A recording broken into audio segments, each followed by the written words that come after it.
صل على محمد وآل محمد. فاتحة.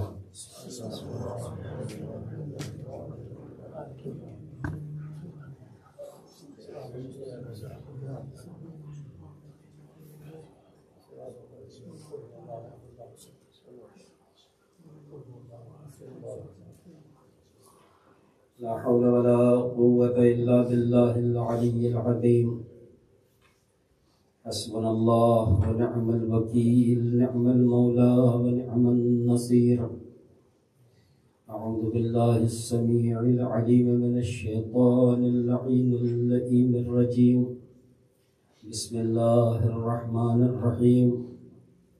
الحمد لله رب العالمين بارئ الخلائق أجمعين، فاطر السماوات والأرضين، الذي لم يتخذ صاحبة ولا ولدا ولم يكن له شريك في الملك، والصلاة والسلام والتحية والإكرام على البشير النذير والسراج المنير، العبد المؤيد والرسول المسدد، المصطفى الأحمد أبي القاسم محمد. اللهم صل على محمد وعلى آله الطاهرين المعصومين المظلومين، ولعنة الله على أعدائهم وقاتليهم ومنكر فضائلهم أجمعين من الآن إلى قيام يوم الدين. آمين يا رب العالمين. أما بعد، فقد قال الله تبارك وتعالى في محكم كتابه المبين ومتقن خطابه المتين وقوله الحق. بسم الله الرحمن الرحيم. هو الذي بعث في الأميين رسولا منهم يتلو عليهم آياته ويزكيهم ويعلمهم الكتاب والحكمة وإن كانوا من قبل لفي ضلال مبين. اللهم صل على محمد وآل محمد. پروردگار عالم قرآن مجید و فرقان حمید میں ارشاد فرما رہا ہے، هو الذی بعث فی الأمیین رسولا منہم. وہی وہ ہے جس نے ام القریٰ کے رہنے والوں میں انہی میں کا ایک رسول بھیجا.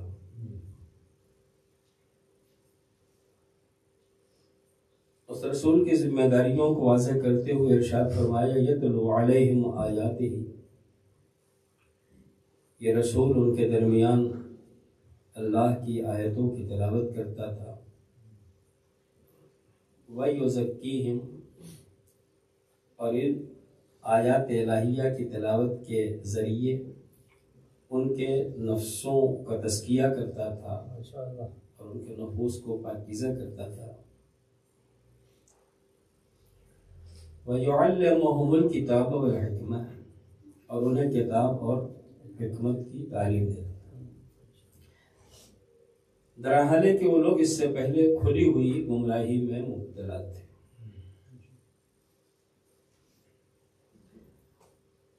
عزیزان گرامی، جیسا کہ آپ کو پتا ہے، آج کا دن سرکار رسالت مآب حضرت احمد مجتبی محمد مصطفیٰ صلی اللہ علیہ وسلم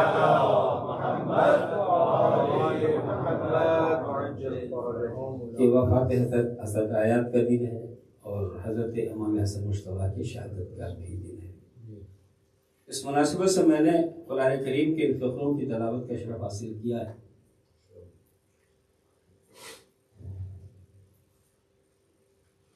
ہوتا یہ ہے کہ اگر گھر کے ذمہ دار اپنی ذمہ داری کو محسوس کرتا ہے تو کبھی بھی اپنی اولاد کو تعلیم و تربیت کے بغیر نہیں چھوڑتا، کیونکہ ذمہ دار خانہ کا کام صرف اولاد کو عالم وجود میں لانا نہیں بلکہ اسے کم سے کم ایسا بنانا تاکہ معاشرے میں اسے اٹھا کے چل سکے اور ایک عام کیڑے مکوڑے کی طرح زندگی نہ گزارے۔ یہاں کا نظام تعلیم ذرا مختلف ہے۔ ہمارے ملکوں میں آدمی کی جو بساط ہوتی ہے اس بساط کے اعتبار سے اپنے بچوں کی تعلیم کا انتظام کرتا ہے، کیونکہ تعلیم گاہیں قیمتی بھی ہوتی ہیں، سستی بھی ہوتی ہیں، زیادہ پیسے بھی لگتے ہیں، کم پیسے بھی، کہیں فیسیں زیادہ ہوتی ہیں، کہیں فیسیں کم ہوتی ہیں۔ جس کے پاس جتنی بساط ہے اس اعتبار سے وہ اپنے بچوں کی تعلیم و تربیت کا انتظام کرتا ہے۔ حالات بدلتے ہیں تو پھر یہ خود بھی حالات کو بدلنے کی کوشش کرتا ہے، انہیں بچوں کو ترقی یافتہ جگہوں پہ لے جاتا ہے، اچھے سے اچھے اساتذہ، اچھے سے اچھے ٹیوٹر، اچھی سے اچھی کتابیں، اچھے سے اچھا اسکول، تاکہ ہمارا بچہ اچھے سے اچھا ہو سکے۔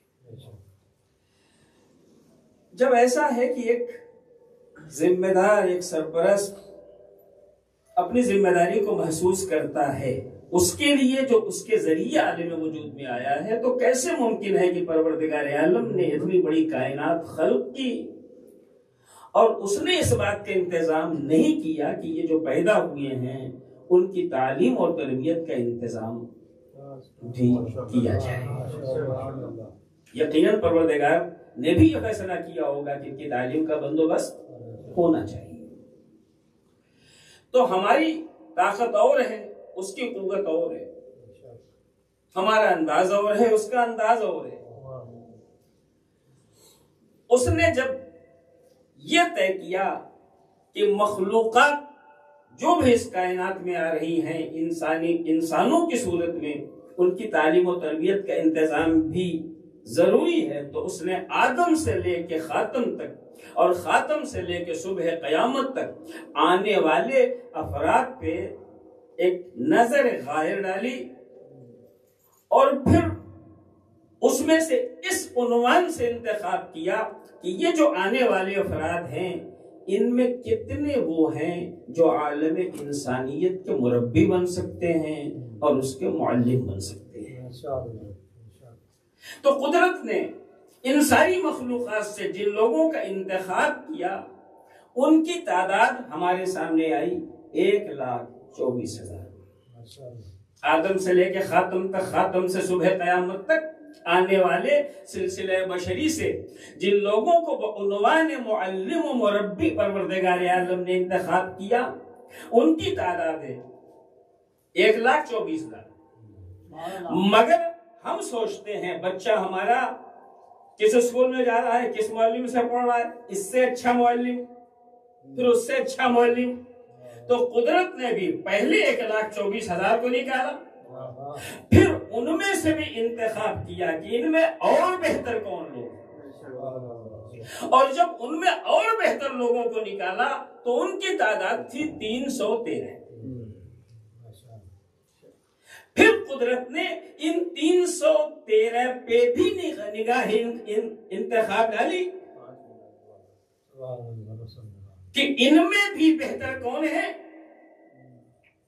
تو تعداد سامنے آئی 5۔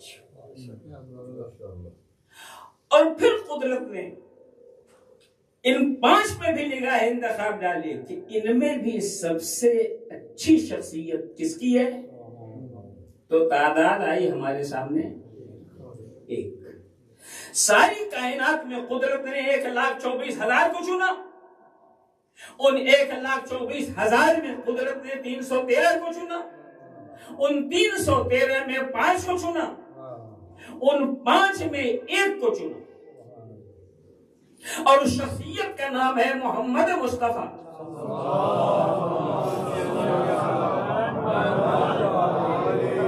تو میں یہاں یہ کہا کرتا ہوں کہ محمد مصطفیٰ جناب عبداللہ کے یتیم کا نام نہیں، بلکہ خلاصہ کمالات انسانی کا نام ہے محمد مصطفیٰ صلی اللہ علیہ وآلہ وسلم۔ کائنات کی ساری خوبیاں جس ایک شخصیت میں پائی جاتی ہیں، اس شخصیت کا نام ہے محمد مصطفیٰ صلی اللہ علیہ وسلم۔ اس لیے کسی نے کہا بعد از خدا بزرگ کوئی قصہ مختصر، اللہ کے بعد اگر بزرگ ترین شخصیت کائنات کی کوئی ہے تو وہ نبی کریم صلی اللہ علیہ وآلہ وسلم کی ذات ہے۔ سبحان اللہ، سبحان اللہ۔ اب آپ پیغمبر کے سلسلے میں قرآن کریم کی چند آیتوں کی طرف، ویسے تو ہم اتنے صاحب معرفت ہیں کہ ہم میں سے بہت سے لوگ کہہ دیتے ہیں ارے تھے ہی کیا، ہم بھی اتنی نمازیں پڑھیں تو ہم بھی ان کے جیسے۔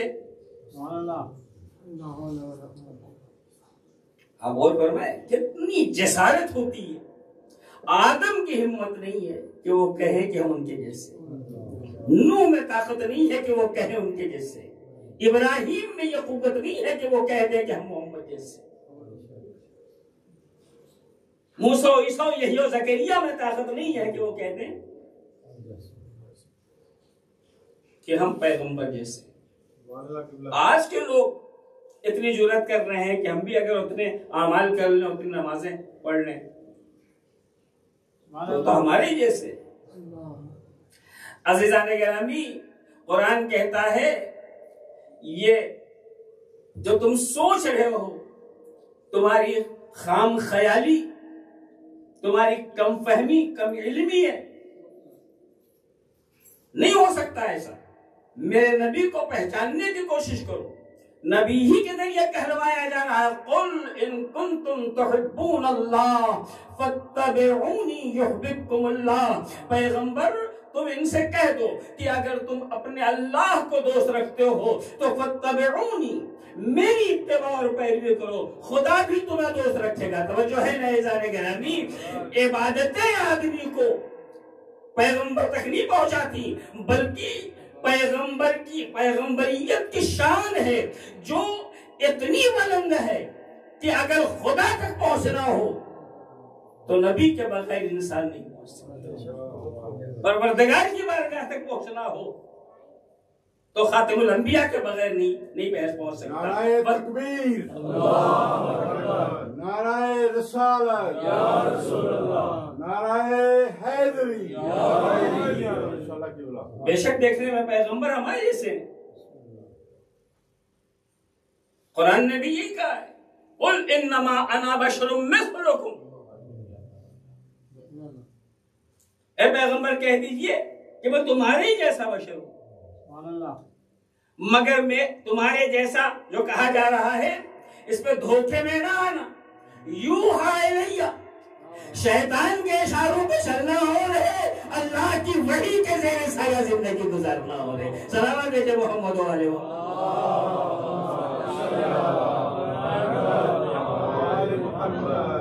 دیکھنے میں تمہارے جیسے ہیں مگر یوحی الیہ، اس پہ وحی کی جاتی ہے۔ تو پیغمبر اکرم کی ذات والا صفات کو جب قرآن نے ہمارے سامنے پیش کرنا شروع کیا ہے تو اس انداز سے پیش کیا ہے، اس کائنات میں ایک آدمی تھوڑی سی عبادت کرنے لگتا ہے تو اسے اپنی عبادت پہ ناز ہوتا ہے، تھوڑا قرآن پڑھنے لگتا ہے تو اسے تلاوت پہ ناز ہو جاتا ہے، مگر پیغمبر اکرم جسے اللہ نے اس کائنات کے لیے مربی اور معلم بنا کے بھیجا تھا، اس کی ذات اتنی مکمل تھی عزیزان گرامی، اس درجہ مہم تھی بارگاہ پروردگار عالم میں کہ ہم نے دیکھا کائنات میں لوگ نمازیں پڑھتے پڑھتے ان کی کمر ٹیڑھی ہو گئی، مگر کبھی اللہ نے کسی نمازی سے نہیں کہا بھائی بہت نمازیں پڑھ چکے اب بس کرو، تمہاری کمر بھی کام نہیں کر رہی۔ لیکن تنہا پیغمبر پیغمبر خاتم کی شخصیت وہ شخصیت ہے جس کے لیے قرآن کہتا ہے جس لیے قرآن کہتا ہے یا ایھا المزمل قم اللیل الا قلیلا، اے کالی کملی اوڑھنے والے نبی راتوں کو نمازوں کے لیے اٹھو مگر ذرا کم، نمازوں کے لیے اٹھو مگر لوگ تلاوت قرآن کرنا شروع کرتے ہیں تو اتنا پڑھتے ہیں کہ آنکھوں کی روشنی چلی جاتی ہے۔ کبھی خدا نے کسی سے کہا کہ بھائی اب بس کرو، تمہاری تو آنکھوں کی روشنی بھی نہیں ہے۔ یا تنہا پیغمبر خاتم ہے جن کے لیے کہا جا رہا ہے طٰہٰ ما انزلنا علیک القرآن لتشقیٰ، اے ہمارے طیب و طاہر پیغمبر ہم نے تم پہ قرآن اس لیے نازل نہیں کیا کہ تم مشقتوں میں مبتلا ہو جائے، تم مصیبتوں میں آ جاؤ۔ یہ ہے ذات پیغمبر خاتم۔ اس کائنات میں کوئی کسی کا کتنی جاننے والا پہچاننے والا دوست گرویدہ ہو، لیکن کوئی بھی کسی کی پوری زندگی کی گارنٹی نہیں لے سکتا۔ پوری زندگی کی گارنٹی نہیں لے سکتا۔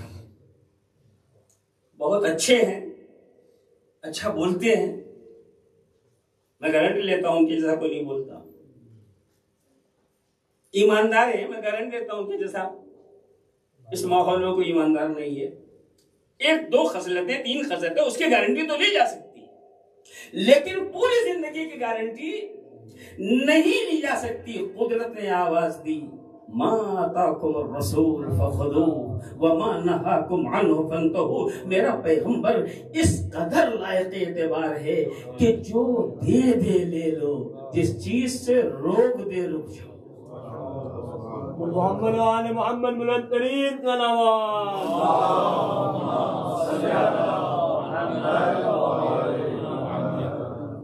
ما آتاکم الرسول، جو بھی دے میرا پیغمبر لے لو، جس چیز سے بھی روکے رک جاؤ۔ واتقوا اللہ، اور تقوی اختیار کرو، ان اللہ شدید العقاب۔ ڈائریکٹ ہم سے کہا گیا جو دے لو، جس چیز سے روکے رکو۔ ایک مسلمان کو جو حکم ہے وہ یہی کہ جب نبی دے تو اسے لینا ہے، نبی روکے تو اسے رکنا ہے۔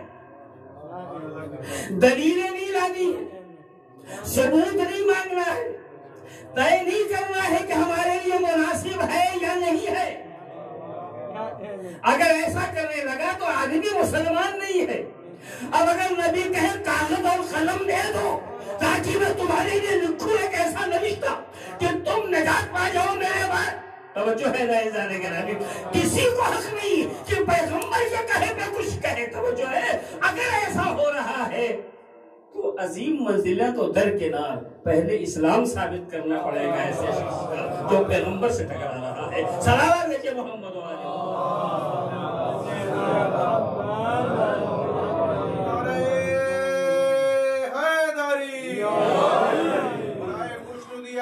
دو جہاں بلند تر صلوات۔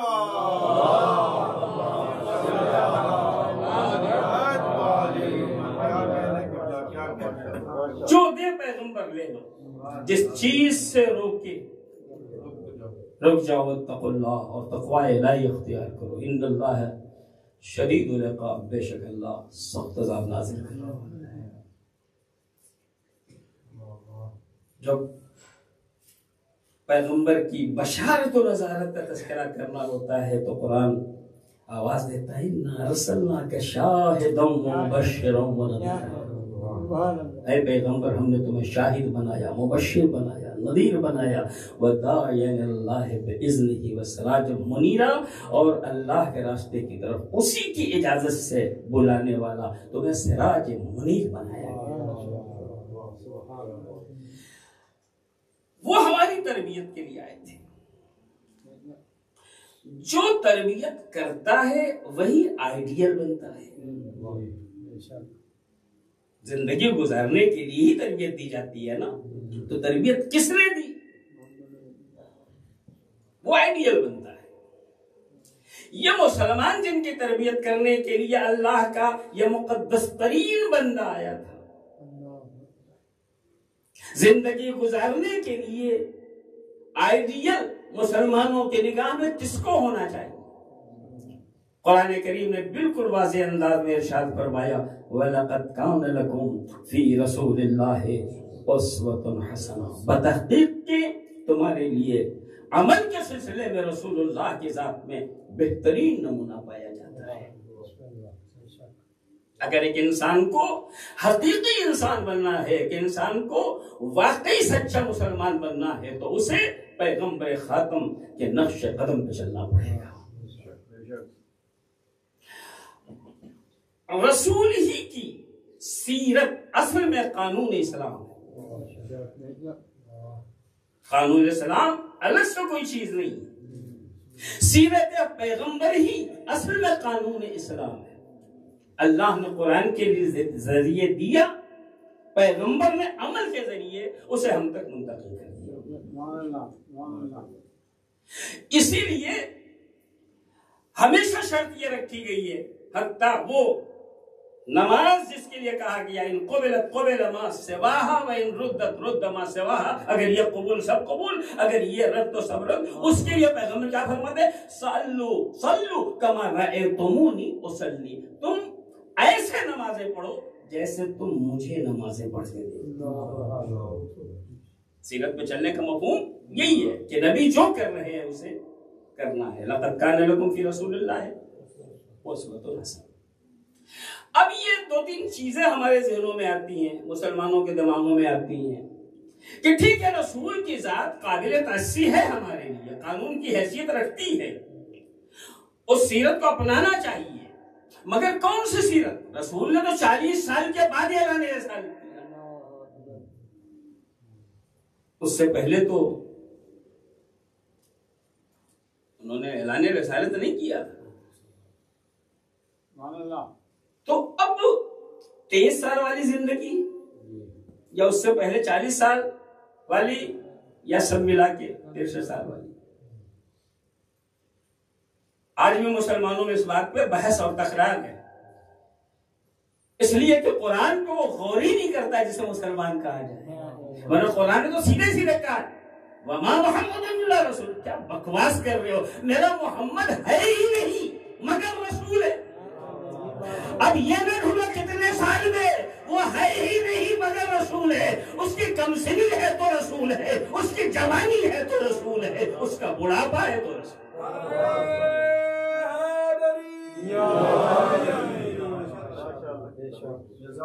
تو پیغمبر ہے ہی نہیں، مگر وہ جب تمہارے اندر تصور محمد پیدا ہو تو پیغمبر رسول ہے، اور جب پیغمبر رسول ہے تو اس قابل ہے کہ ان کی تأسی کی جائے۔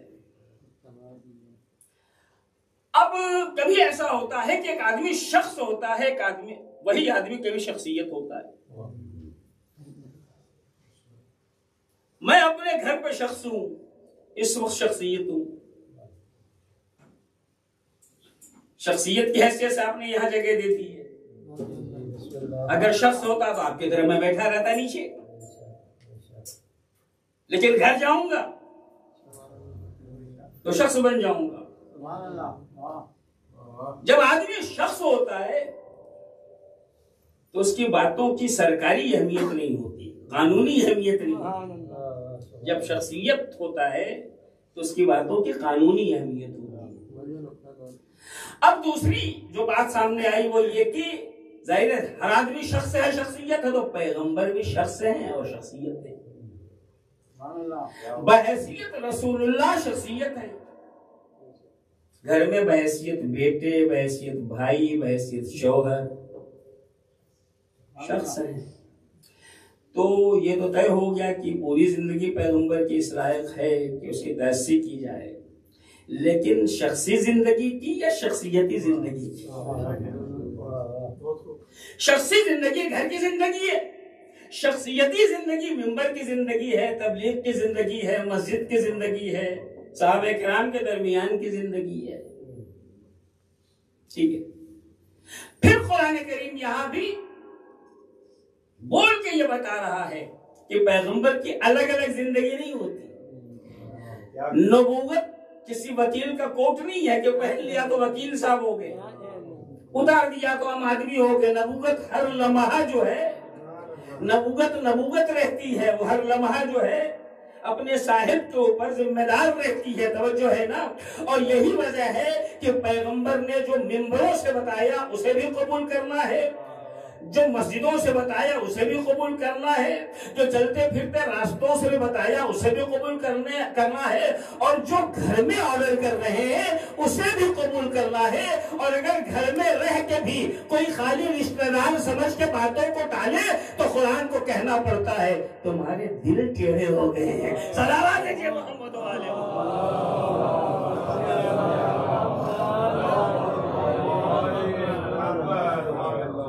یہ کہہ کے بتایا جا رہا ہے کہ پیغمبر صرف شخص نہیں, ہر لمحہ شخصیت ہوتا ہے. تو عزیزان گرامی یہ تھے مربی کائنات کے, جنہیں پیغمبر اکرم کہا جاتا ہے. اب میں نے آپ کی خدمت میں عرض کی کہ ساری کائنات کا خلاصہ ہے نبی کریم. سب میں 1,24,313 5 اور 1, ان کے جیسا کوئی نہیں. جب ہم نے کہا ان کے جیسا کوئی نہیں تو اس دنیا میں عقل مند تو بستے ہیں نا. کچھ عقل مندوں نے کہا یہ کوئی کمال نہیں, ساری خصوصیتیں اپنے اندر جمع کر لینا یہ کوئی کمال نہیں.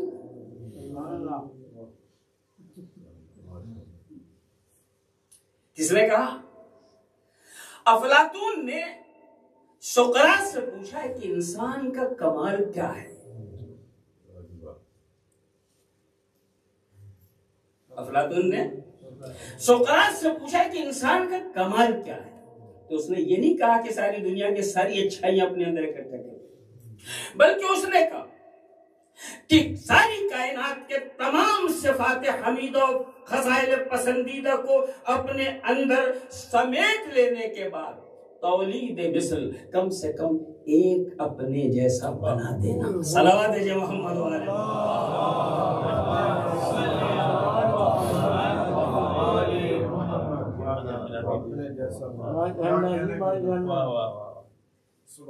سارے کمال کا اپنی ذات میں جمع کر لینا یہ کمال نہیں ہے.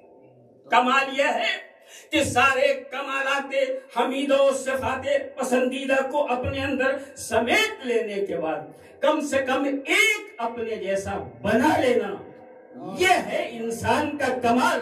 محمد عربی صلی اللہ علیہ وآلہ وسلم نے کہا تمہارے عقل مند یہی تو کہتے ہیں کہ اپنے کو مکمل کرنے کے بعد کم سے کم ایک بنانا کمال ہے. میں نے کم سے کم 13 ایسے بنائے ہیں کہ اگر اکٹھا ہو تو سب محمد نظر آتے ہیں, بکھرتے ہیں تو الگ الگ شخصیتیں.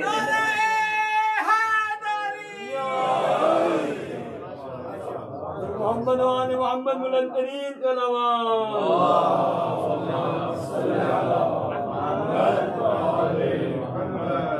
میں نے کم سے کم 13 ایسے بنائے ہیں جو بکھرے تو الگ الگ ہیں, سمتے تو سب کے سب محمد ہیں. اور پھر پیغمبر فرماتے ہیں اولنا محمد واوسطنا محمد واخرنا محمد وکلنا محمد. ہمارا اول بھی محمد ہے, ہمارا اوسط بھی محمد ہے, ہمارا آخر بھی محمد ہے, ہم کل کے کل محمد ہیں. کبھی فرمایا صغیرنا و کبیرنا سوا, ہمارا چھوٹا بڑا سب برابر ہے. ماشاءاللہ. اس درجہ مماثل تھے دوسرے سے کہ ہم کیا ہیں, ہماری نگاہیں تو خطا کرتی ہیں. جب معصوم نگاہوں نے اکٹھا دیکھا, اللہ نے ملائکہ سے کہا اعلموا یا ملائکتی وسکان السماواتی وعزتی وجلالی انی ما خلقت السماء مبنی ولا ارض مطحی ولا قمر منیر ولا شمس مضیہ ولا برق یدور ولا بحر یجری ولا فلک تسری الا فی محبت هؤلاء الخمسة الذین هم تحت الکساء. پروردگارا میرے ملائکہ, میرے آسمان پہ رہنے والوں, میں نے یہ زمین و زمان و مکین و مکان کچھ نہیں بنایا مگر ان کی محبت مجھے اس چادر کی نیچے. نعرہ حیدری. تو جب یہ اعلان کیا ہے تو جبرائیل امین فرماتے ہیں یا ربی ومن تحت الکسا، اے پروردگار اس چادر میں کون ہے؟ جبرائیل کوئی اجنبی تو نہیں تھے، ہمیشہ آتے تھے، بزم نبی میں آتے تھے، خانے سیدہ میں آتے تھے، کبھی چکیاں پیس لیں، کبھی بچوں کے گہوارہ جمانی کرنے، کبھی آیات لے کے آ رہے ہیں، سبھی کو پہچان رہے ہیں۔ یہ کیا پوچھ رہے یا رب ومن تحت الکسا، اے پروردگار اس چادر کے نیچے کون ہے؟ اس چادر کے نیچے کون ہے؟ تو پروردگار عالم نے فرمایا ہم فاطمہ تو ابوہا۔ میں نے کہا جبرائیل آپ یہاں روز آتے ہیں، آپ نبی کو نہیں جانتے، علی کو نہیں جانتے، فاطمہ کو نہیں جانتے، حسن کو نہیں جانتے، حسین کو نہیں جانتے، کس کو نہیں جانتے جو آپ پوچھ رہے ہیں کون ہے اس چادر کے نیچے؟ کہاں جانتا ہوں، مگر جانتا تھا جب جاتا تھا نبی کو بزم میں دیکھتا تھا، امیر المومنین کو آپ کے ساتھ بیٹھا ہوا دیکھتا تھا، حسنین کو محفل میں کسی جگہ کھیلتا دیکھتا تھا، زہرا کو گھر کے اندر گھریلو کاموں مصروف دیکھتا تھا، الگ الگ دیکھتا تھا، پہچانتا تھا یہ محمد ہے، یہ علی ہے، یہ فاطمہ ہے، یہ حسن ہے، یہ حسین ہے۔ لیکن اب جب سب ایک ہی چادر کے نیچے آ گئے ہیں تو جبرائیل کی نگاہیں بھی کام نہیں کر رہی ہیں، میں کیا کروں، کیسے پہچانوں؟ انہیں دیکھا تو محمد، انہیں دیکھا تو محمد، انہیں دیکھا تو محمد، اب تو سب کے سب محمد ہی محمد نظر آ رہے ہیں۔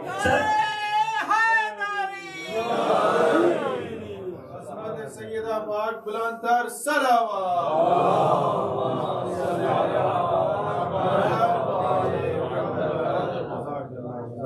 عزیزان گرامی، تو نبی کریم نے ایسی شخصیتوں کو پیدا کیا جو الگ ہوتے ہیں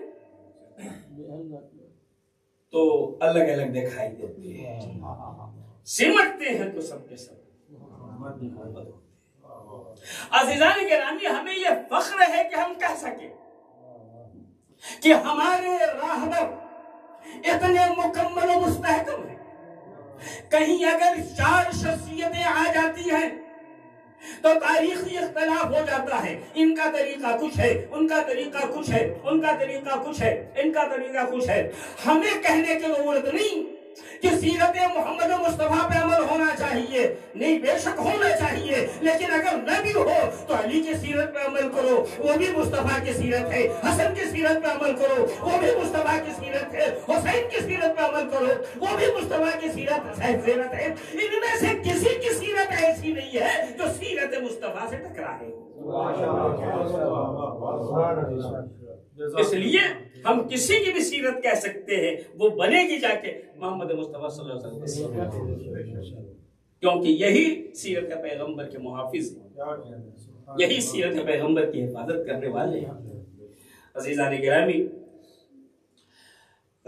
ائمہ تحریر علیہ السلام نے اسی لیے اس سیرت کا تحفظ کیا ہے جو ایک مربی کی سیرت تھی، جو ایک معلم کی سیرت تھی، جو ایک مکمل شخصیت کی سیرت تھی۔ اہل بیت کی اصل ذمہ داری جو تھی وہ کیا تھی؟ قرآن اور سیرت پیغمبر کی حفاظت۔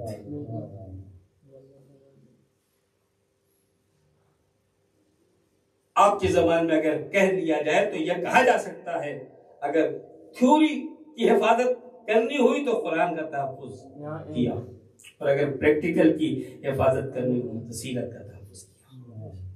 یہی دونوں مل کے قانون اسلام ہے۔ اگر ان میں سے کہیں گڑبڑ ہو گئی تو گویا قانون اسلام مٹ جائے گا۔ یہی وجہ ہے کہ اہل بیت طاہرین کا سارا زور اس بات پہ تھا کہ قرآن اور سیرت کا تحفظ کیا جائے۔ نبی کریم صلی اللہ علیہ وآلہ وسلم کے بعد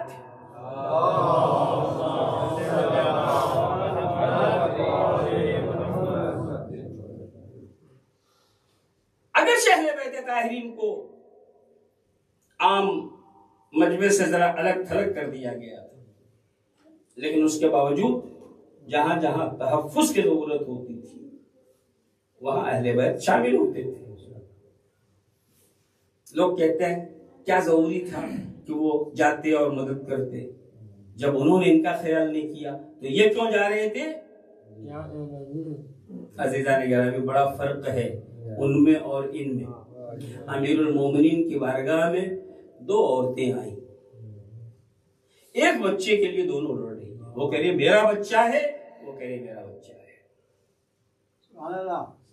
مولا نے بہت سمجھایا, قمبر سے کہا سمجھاؤ, مگر ان کی سمجھ میں نہیں آیا. دونوں دعویٰ کرتی رہی کہ میرا بچہ ہے. امیر المومنین جب دیکھا نہیں مانیں گی, کہا قمبر ایسا کرو, ذوالفقار لاؤ, بچے کا 2 ٹکڑے کرو, آدھا اس کو دے دو, آدھا اس کو. جو ہی قمبر ذوالفقار لے آئے تاکہ بچے کو 2 ٹکڑے کیا جائے, اصل ماں نے کہا مولا اسی کو دے دیجیے, کم سے کم میرا بچہ زندہ تو رہے گا. اور فرما رہے ہیں نا, اب سمجھ میں آیا کہ جب لوگوں نے اہل بیت سے دشمنی کی تو اہل بیت نے مدد کیوں کی؟ دین ان کا نہیں تھا, دین کی ذمہ داری اہل بیت کے ہاتھ میں تھی. صلوات دیجیے محمد والے.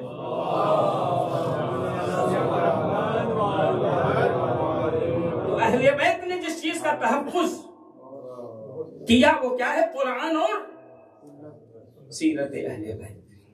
یہی وجہ ہے کہ جب امیر المومنین کے سامنے مسئلہ آیا کہ علی ایسا ہے کہ دیر تو ہو گئی ہے لیکن پھر بھی ہم چاہتے ہیں ذمہ داری تمہارے حوالے کی جائے, ایک شرط ہے.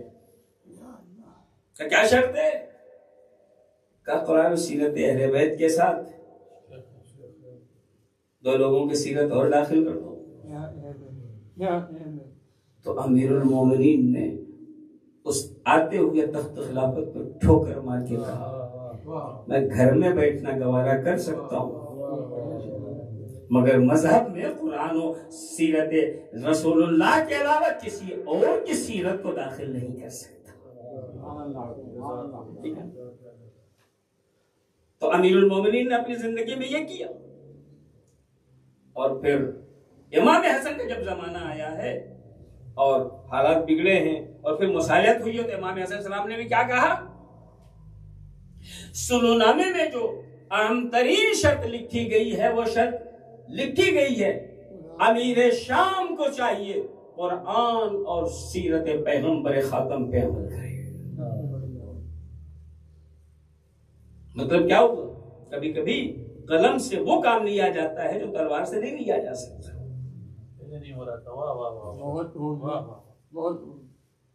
یہ امام مالک کی دیوار, کبھی میں نے کہا یہ میری دیوار ہے. لوگ آئے بیٹھے, بات چیت ہوئی, ہر طریقے سے ثابت ہو گیا کہ امام بڑے کی دیوار ہے. آئندہ جھگڑا نہ کیجیے گا, ایک سلو نامہ لکھ دیا جائے. اب کچھ باتیں لکھی گئی اور پھر لکھا گیا کہ آئندہ فیروز عباس کو یہ حق نہیں ہوگا کہ اس دیوار کو اپنی دیوار کہے. توجہ ہے نا عزیزان گرامی, دیکھنے میں یہ چھوٹا سا جملہ لکھا ہوا ہے لیکن صبح قیامت تک جب بھی وہ کاغذ سامنے آئے گا تو پتا چلے گا کہ کبھی فیروز عباس کے دماغ میں بے ایمانی کی کیفیت پیدا ہوئی.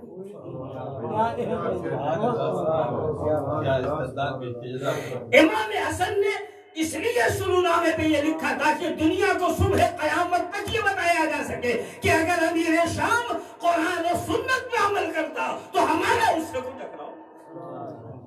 ٹکراؤ ہی یہی تھا کہ وہ قرآن اور سنت پہ عمل نہیں کر رہا تھا, اس کے خلاف جا رہا. دشمنان اہل بیت لعنہ. اور جب امام حسین علیہ السلام کربلا کے سرزمین پہ چلے ہیں تو امام نے بھی یہی جملے کہے ہیں خرجت لطلب الاصلاح فی امت جدی محمد صلی اللہ علیہ وآلہ وسلم, میں نکلا ہوں اپنے نانا کی امت میں اصلاح کے لیے. ارید ان آمر بالمعروف وانہی عن المنکر, میں چاہتا ہوں لوگوں کو اچھائیوں کی دعوت دوں, برائیوں سے روکوں, اور میری خواہش یہ ہے کہ یہ امت میرے نانا اور بابا کے راستے پہ چلتی ہے.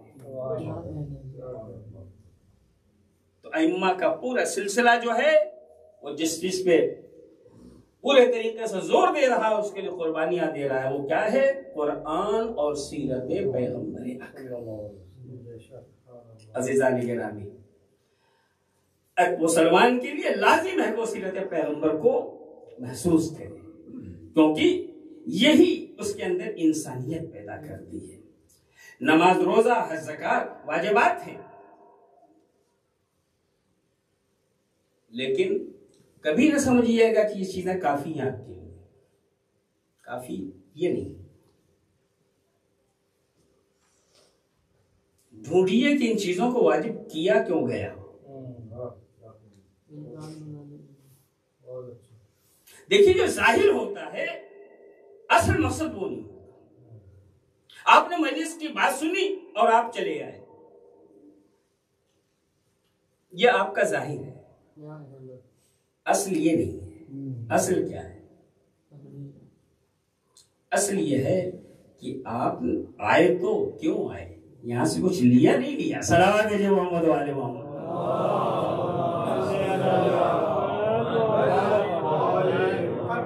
یہاں سے کچھ حاصل کیا کہ نہیں کیا، یہاں بلایا کیوں گیا تھا۔ تو اصل جو چیز ہے وہ ادھر اندر ہے، جو دکھائی نہیں دے رہی ہے۔ اسی طریقے سے واجبات ہیں، خالی واجبات کوئی حیثیت نہیں رکھتے، بلکہ واجبات کی اصل منزل تک پہنچنا ضروری ہے۔ اسی لیے کسی نے کہا اگر انسان یہ سوچنا چاہے، یہ دیکھنا چاہے کہ میری نمازیں قبول ہو رہی ہیں یا نہیں قبول ہو رہی ہیں، تو کیا کرے گا؟ مجھے کیا پتہ ہے تو اللہ جانے قبول ہو رہی ہے نہیں، آپ کو پتہ چلے گا؟ آپ کو پتہ چلے گا؟ کیسے پتہ چلے گا؟ پتہ اس طریقے سے چلے گا کہ نماز کا جو مفہوم قرآن نے کہ ان الصلاۃ تنہی عن الفحشاء والمنکر، نماز اس عمل کو کہا جاتا ہے جو برائیوں اور بے حیائیوں کو ختم کرتی ہے۔ اب اگر نماز قبول ہو رہی ہے تو برائیاں بھی ختم ہوں گی، بے حیائیاں بھی۔ اگر ایسا ہو رہا ہے تو یقین کر لیجیے نماز قبول ہو رہی ہے۔ صلوات ہے محمد والے۔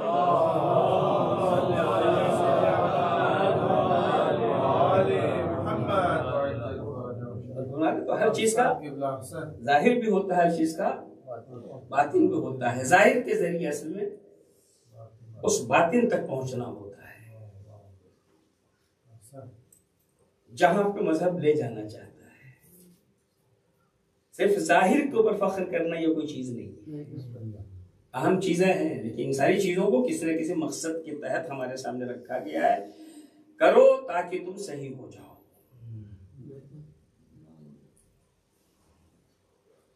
تو میں آپ کے خدمت میں عرض کر رہا تھا کہ اہل بیت نبی نے جس چیز کی حفاظت کی قرآن اور سیرت پیغمبر، سیرت پیغمبر ہمارے درمیان زندہ رہے گی تو اس کے ذریعے ہماری انسانیت، ہماری آدمیت میں اضافہ ہوتا رہے گا۔ کیسے؟ سیرت پیغمبر کے ایک ہلکا سا گوشہ میں آپ کی خدمت میں پیش کر دوں تاکہ یہ پتہ چلے کہ اتنی دیر سے میں کہنا کیا چاہ رہا ہوں۔ نبی کریم صلی اللہ علیہ وآلہ وسلم کی خدمت میں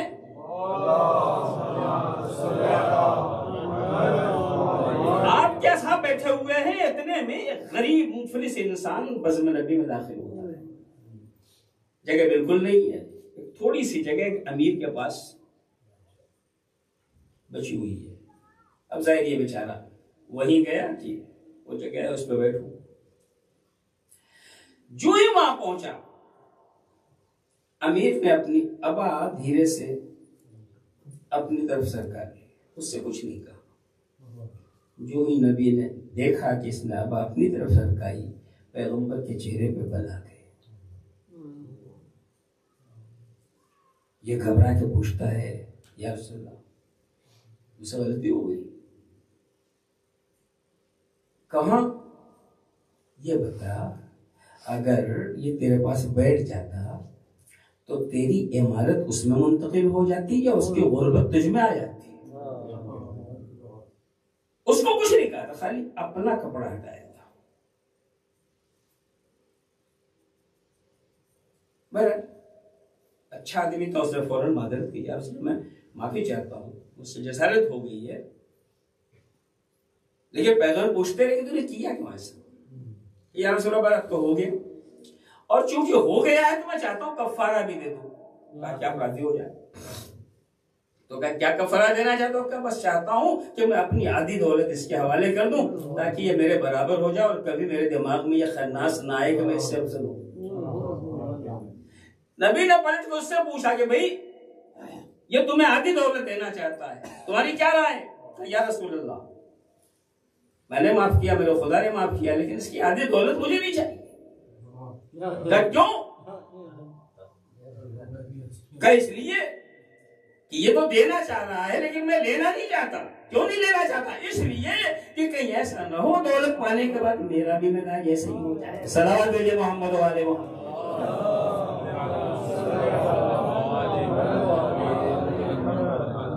عزیزان گرامی، ہم اور آپ نمازیں زیادہ پڑھتے ہیں، اخلاق پیغمبر ہم سے رخصت ہوتا چلا جا رہا ہے، اسی لیے ہماری ذلت و رسوائی کا سبب بنا ہوا ہے۔ ورنہ اخلاق نبی، سیرت پیغمبر ایسی تھی کہ جب ابھی دین نہیں آیا تھا، مذہب نہیں آیا تھا، اسلام نہیں پیش کیا گیا تھا، آمنہ کا لال عبداللہ کا جایا کافروں کی آنکھوں کا تارا بنا ہوا تھا، صادق اور امین کا خطاب حاصل کر رہا تھا اور ان کے مسائل کو بھی اس طریقے سے حل کرتا تھا کہ خانہ کعبہ میں حجر اسود کو نصب کرنے کے سلسلے میں قبائل کے درمیان اختلاف ہوتا ہے، مرنے کاٹنے کی باری آ جاتی ہے کہ بھائی اتنی بڑی بات نہیں ہے، کیوں آخر لڑائی کے لیے تیار ہو، ایسا کرو آج نہیں لگایا جائے گا، کل حرم میں جو سب سے پہلے داخل ہوگا اسی کو ہم حکم بنائیں گے، وہ جو فیصلہ کرے گا اس پہ ہم عمل کر لیں گے تاکہ جنگ نہ ہو۔ آج ٹل گئی، دوسرے دن کے لیے دوسرا دن آیا، سب اکٹھا ہو گئے، اتنے میں دیکھا کہ نبی کریم تشریف لا رہے ہیں، یعنی محمد ابن عبداللہ، ابھی تو نبوت کا کوئی مسئلہ بھی سامنے نہیں آیا تھا، مگر اس درجہ پیغمبر نے اپنے اخلاق کا سکہ ان کو کفار مکہ کے اوپر چلا رکھا تھا کہ انہوں نے دیکھتے ہی اپنی خوشی کا اظہار کیا، ان سے بہتر تو کوئی ہو ہی نہیں سکتا فیصلہ کرنے والا۔ آئے نبی کریم تو ان کے سامنے مسئلہ رکھا کہ بھئی اس میں جنگ کی نوبت آ گئی تھی، اب مسئلے کو رکھا گیا ہے، ایک تیسرا آدمی درمیان میں آ کے فیصلہ کر لے کہ یہ کوئی لڑنے کی بات نہیں، مسئلہ کیا ہے کہ ہر قبیلہ چاہتا ہے ہم اسے ایسا کریں، کہ ٹھیک ہے ایک چادر لے آؤ، چادر لائے کہ اس میں رکھ دو حجر اسود کو، رکھ دیا، کبھی ایک ایک کونے کو پکڑ لو، ہر قبیلے کا سردار ایک ایک کونے کو پکڑ لے اور مل کے لے چلو، وہاں جہاں نصب ہونا ہے۔ نبی یا وصی نبی معصوم کے علاوہ کوئی اسے نصب نہیں کر سکتا، پیغمبر نے ایسا کچھ نہیں کہا کہ لے چلو، جب وہاں تک سب کے سب لے کے آپ سب تو نہیں چپکائیں گے نا اسے، نبی نے کہا یہاں تک لے آئے نا، کہا کہ اجازت دے تو میں نصب کر دوں، نبی نے نصب کر دیا اور خوشی خوشی سب نے بات کو تسلیم کر لیا۔ عرض کرنے کا مقصد یہ ہے عزیزان گرامی کہ نبی کریم صلی اللہ علیہ وآلہ وسلم جو معلم انسانیت بن کے، مربی انسانیت بن کے آئے تھے، ان کے اخلاقیات، ان کے کردار سب تاریخ میں موجود ہیں، تھوڑی سی محنت کرنی پڑے گی، کوشش کریں ہم اس راستے پہ آئیں تاکہ ہم نمازیں پڑھ رہے ہیں تو نمازوں کے وزن میں بھی اضافہ ہو، روزے رکھ رہے ہیں تو روزوں کے وزن میں بھی اضافہ ہو، حج و زکوٰۃ کر رہے ہیں تو حج و زکوٰۃ کے وزن میں بھی اضافہ ہو، اس لیے کہ یہ ساری چیزیں وہ ہیں کہ جن کے ذریعے ہمارے اندر اچھائیاں پیدا کرنے کی ایک کوشش ہے مذہب اسلام کی طرف سے۔ بس عزیزو ختم کروں آپ کی زحمت کو کہ آج کی تاریخ رسول خدا صلی اللہ علیہ وآلہ وسلم اور امام حسن مجتبیٰ کی شہادت کی تاریخ ہے۔ اس گھر میں مصائب و اعلام کا سلسلہ ہمیشہ ہی رہا ہے، لیکن وہ سلسلہ دائمی ہو گیا اس وقت جب رسول اس دنیا سے گزرے ہیں۔ جناب پیغمبر خاتم مرض الموت میں دروازے پہ کوئی شخص آتا ہے اور آنے کے بعد دخل الباب کرتا ہے، جناب زہرا سلام اللہ علیہا اس حجرے میں فرماتے ہیں کون؟ کا نبی سے ملنا چاہتا ہوں، کا پیغمبر اس لائق نہیں ہے کہ ان سے ملاقات کی جائے، چپ ہو گیا، تھوڑی دیر کے بعد پھر دخل الباب کیا، کون؟ کا نبی سے ملنا چاہتا ہوں، کا نبی ملنے کے لائق نہیں ہے، بیمار ہے، چپ ہو گیا، پھر بالکل بات کی، میں نبی سے ملنا چاہتا ہوں. کچھ ایسے لب و لہجے میں بات کی کہ بیوی کی آنکھوں میں آنسو آ گئے. آنسو رخسار پیغمبر پہ ٹپکے.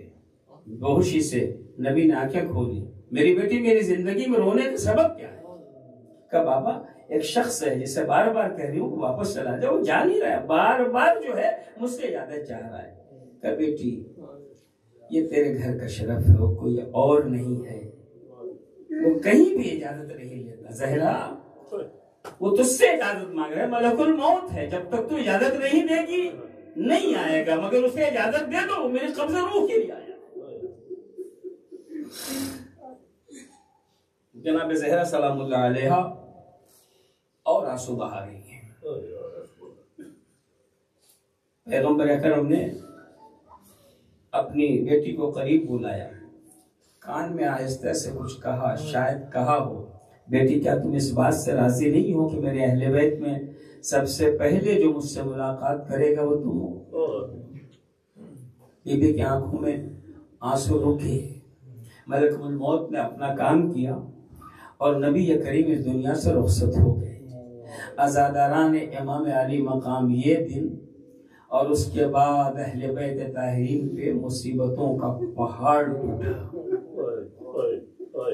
نبی کریم کی وفات و شہادت کے فوراً بعد وہ دروازہ جہاں کبھی ملائکہ آتے تھے، کبھی جبرائیل امین، جہاں آ کے رسول اللہ اہل بیت نبی کو سلام کیا کرتے تھے، جہاں کبھی آ کے داروغ جنت اپنے آپ کو درزی کہا کرتا تھا، اس دروازے پہ لوگ آگ اور لکڑی. اب الحسن کو نکالو ورنہ ہم اس گھر میں آگ لگا دیں گے. اور جب بی بی نے پہلو در سے کچھ کہنا چاہا تو اس انداز سے دروازے کو جھجھوڑ کے بی بی کے پہلو پہ گرایا کہ جب دروازہ گرا ہے تو پہلو میں زہرا شکستہ ہو گیا، پسلیاں ٹوٹ گئی اور یہ کہتی ہوئی زمین پہ گر رہی ہے، فضا ارے مجھے سنبھالو، میرا بچہ محسن میری شکم میں شہید.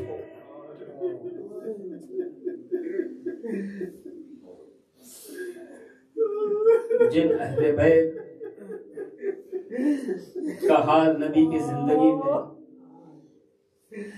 اتنا بلند تھا کہ فرشتے جہاں جن کے دروازوں پہ سلامیاں دیا کرتے تھے، آج ان اہل بیت کے ساتھ یہ حالات سامنے آ رہے ہیں. عزادارو حتیٰ نبی کے انتقال پہ، نبی کی شہادت پہ جب زہرا رونا چاہتی ہیں، ہم دنیا میں کہیں بھی رہتے ہیں، اگر حادثے ہوتے ہیں، ہمارا پڑوسی کسی مذہب و مسلک کا ہو، کبھی آپ نے دیکھا کہ پڑوسی حادثوں کے موقع پہ رونے سے روکتا ہو؟ یہ مسلمان تھے جو پیغمبر کی شہادت کے بعد جب زہرا رو رہی ہے، امیر المومنین سے شکایت کر رہے ہیں، علی فاطمہ سے کہہ دو اتنا نہ رویا کریں، یا دنوں کو روئیں یا راتوں کو، ہم وقت رونے سے ہمارے کاروبار میں خلل پڑتا ہے. بی بی نے زہرا سے کہا تو شہزادی فرماتی ہے علی ان سے کہہ دو فاطمہ زیادہ دن تمہارے درمیان نہیں رہے. ان چند دنوں کے درمیان بی بی پہ وہ مراحل گزرے کہ شہزادی فرماتی ہے صبت علی مصائب اللہ واللہ صبت علی الیام سن لیالیا. بابا مجھ پہ مصیبتوں کے وہ پہاڑ توڑے گئے کہ اگر روشن دن میں پڑتے تو شب تاریک ہو جاتے. عزاداران امام علی مقام جناب فاطمہ سلام اللہ علیہ باپ کے بعد مشکلات اور مصائب جھیل رہی ہے. جب وہ موقع آیا جب امیر المومنین کے گلے میں رسی باندھی جاتی ہے، انہیں مسجد کی طرف لے جایا جاتا ہے، زہرا نے دروازے پہ آ کے آواز دی خلو ابوالحسن کو چھوڑو ورنہ میں اپنے سر کے بال بھی کھیل دوں گی. ملا علی منتقین کا کنز العمال میں لکھتے ہیں جب زہرا نے یہ کہا مسجد نبوی کی دیواریں تھرائی اتنی اونچی ہوئی کہ کوئی نیچے سے گزرنا چاہتا تو گزر سکتا تھا. میں کہوں گا یا رسول اللہ ابھی زہرا نے بال کھولے نہیں ہے، خالی زبان پہ فقرے آئے ہیں. نبی آپ کی مسجد میں تھرتھراہٹ پیدا ہوئی. کل کیا ہوگا جب انہیں زہرا کی بیٹیاں بدھائے ہوئے اپنی چادروں کو الٹائے ہوئے کربلا سے کوفہ پہ شام جزاکم اللہ. خدا آپ کو کسی غم میں نہ رلائے سوائے غم اہل بیت اطہار کے عزاداران امام علی مقام. پیغمبر کے بعد اہل بیت طاہرین کے لیے جو مشکلات آئی ہیں روز آپ سنتے رہتے ہیں، برابر سنتے رہتے ہیں. پہلے نبی کریم اس دنیا سے گئے ہیں، پھر جناب زہرا سلام اللہ علیہ اس کائنات سے تشریف لے جاتی ہیں، پھر امیر المومنین اس کائنات سے جاتے ہیں. کہیں رونے نہیں دیا جاتا، کہیں حالات ایسے ہیں کہ رات کی تاریکی میں دفن کیا جاتا ہے، بچے سسک سسک کے رہ جا رہے ہیں، کھل کے رو بھی نہیں پا رہے ہیں. نہ جنازہ امیر المومنین پہ، نہ جنازہ صدیقہ طاہرہ پہ. اور پھر امام حسن کی شہادت کا زمانہ آیا جب ملعون جودہ بنت اسس نے امام کو افطار کے موقع پہ زہر کا جام پیش کیا. اتنا سخت زہر تھا کہ پیتے ہی امام علی مقام کی حالت اتنی متغیر ہوئی کہ امام نے فوراً ایک تشت مکھایا. زہر اتنا تیز تھا کہ جگر کے ٹکڑے کٹ کٹ کے اس تشت میں گرنا شروع ہوئے. عزاداران امام علی مقام ایسے میں حسن اپنی بہن زینب اولیاء مقام کو یاد کر رہے ہیں، لیکن جب جناب زینب آتی ہیں تو امام حسین سے فرماتے ہیں بھیا حسین یہ تشت ہٹا لو، کہیں میری بہن زینب کی نگاہ اس پہ نہ پڑے. عزاداران امام علی مقام خود امام حسین علیہ السلام تشریف لاتے ہیں، دریافت حال کرتے ہیں اور اس کے بعد امام کی گفتگو سماعت فرماتے ہیں. وہ منزل آئی جب شہادت امام علی مقام ہو گئی. عزاداروں شہادت کے بعد غسل و کفن دیا گیا. جب جنازہ تیار ہو گیا امام نے کہا تھا اگر ممکن ہو ہمارے جنازے کو نانا کی قبر سے متصل دفن کر دینا. لیجئے مسجد نبوی کی طرف امام حسن کا جنازہ جاتا ہے. عزیزوں جب لوگ لے کے جنازہ چلے سامنے سے کچھ لوگ تیر بارانی کرنے کے لیے آمادہ ہو گئے. ادھر سے جنازہ آگے بڑھ رہا ہے، تابوت آگے بڑھ رہا ہے، ادھر سے ظالم حسن کے جنازے کو نشانہ بنا کے تیر بارانی کر رہے ہیں. ایک روایت کے مطابق 7 تیر، دوسری روایت کے مطابق 70 تیر امام علی مقام کے جس میں ناظرین پہ پیوست ہو گئے. عزاداروں جناب عباس کے ہاتھ قبض شمشیر پہ پہنچے. امام نے ہاتھ پہ ہاتھ رکھا میرے بھیا ہم اپنی طرف سے آغاز جنگ نہیں کریں گے، صبر کرو. بھائی کی وصیت ہے نانا کے پہلو میں دفن ہو سکے تو ہو سکے ورنہ ہمیں بقی میں دفن کر دینا. عزیزان گرامی جنازہ واپس آتا ہے، بقی میں دفن کیا جاتا ہے. لیکن جب سب کے سب جا کے اپنے گھر پہ اکٹھا ہوتے ہیں زینب اولیاء مقام بھائی کے پاس آتی ہے. دیکھا سارے بھائی ہیں، عباس موجود نہیں ہے. پوچھا بھیا عباس کہاں ہے؟ کہا نہیں معلوم. زینب نے بیشینے میں حجروں کو دیکھنا شروع کیا. ایک حجرے میں اکیلے عباس رو رہے تھے. کہا بھیا جب سب ایک جگہ ہے آپ الگ جو ہے. عباس نے اپنے چہرے سے دونوں ہاتھوں کو ڈھانپ لیا. شہزادی اب عباس منہ دکھانے کے لائق نہ رہا. ارے ہم زندہ رہے ہمارے آقا کے جنازے پہ تیر. اللہ